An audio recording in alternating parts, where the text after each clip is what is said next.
ثانی کی جائے، تو اس میں جناب بات دراصل یہ ہے کہ آئین کے لحاظ سے اب آپ حضرات یہاں کے آئین پہ جانتے ہیں، سب بڑے صاحب علم حضرات ہیں دانش کے، وہاں پر یہ تھا کہ 2 جج چاہیے تھے، علماء جج اپلیٹ شریعت بینچ کے لیے.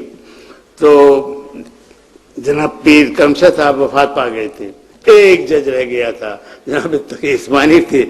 تو میں نے جاتے ہی اعتراض کیا کہ جناب 2 ججوں کے بغیر یہ میں I don't recognise this bench at all. میں نے کہا یہ شریعت بینچ ہے نہیں جب تک کہ 2 نہیں ہوں. تو پھر اس کے بعد انہوں نے معاملہ ریفر کیا صدر صاحب کے ساتھ. صدر صاحب نے اپنے اختیارات تمیزی سے فرمایا کہ چلیے ایک جج سے جو ہے ہم ترمیم کرتے ہیں، کر کے ایک جج بیٹھ گئے. ہے جناب وہاں پہ جب معاملہ آیا تو پھر وہ ایک جج صاحب تھے.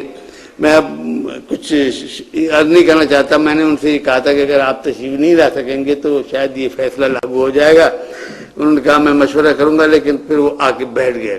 آنے کے بعد جناب ان سے نظر ثانی کو منظور کرا لیا گیا. جب منظور ثانی ہو گئی تو پھر انہیں نکال باہر کر دیا گیا.